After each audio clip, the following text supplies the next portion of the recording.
खबर शामिल कनासी दौलतपुर सफ़न का गुलाम मुस्तफ़ा जोणे जो जी रिपोर्ट। सिंध जे शाइर थोड़े अरसे में रात ॾींहं जी लगातार मेहनत सबबि पंहिंजो नालो मशहूर करे छॾियो।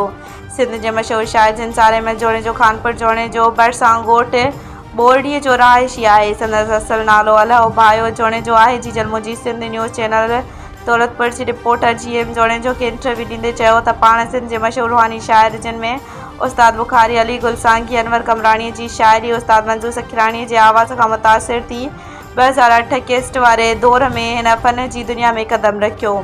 हिन जो उस्ताद बख़्त हुसैन विखियो शाइरीअ जो उस्ताद रहियो। सिंध जे मशहूर नाले वारे शाइर अलाओ भायो जोणे जो जे लिखियल शाइरी जलाल चांडियो जे शागिर्द सफ़ा जलाल उर्फ़ गुलाम अब्बास खोसो ॻाया। बैदि में मशहूर फ़नकारनि पिणु संदसि शाइरी ॻाई जॾहिं त 2019 में सोशल मीडिया वारे दौर में पंहिंजी हिकु नई लिखियल शाइरी मशहूर रागी बदरुद्दीन जोणे जो ॻाई, जंहिंखे ज़बरदस्त मोट मिलण बैदि संदसि शाइरीअ जा कलाम सिंध TV आवाज़ टीवीअ ते पिणु हलिया। जॾहिं त संदसि शाइरी मुल्क जे मशहूर नाले वारनि फ़नकार अंजुम परी राजा अल्ताफ़ जामरी शाह जब्बार जोणे जो इमरान राही उस्ताद असलम राही मास्टर वज़ीर पंवर पिणु संदसि शाइरी ॻाई ज़बरदस्त तात हासिल कयो।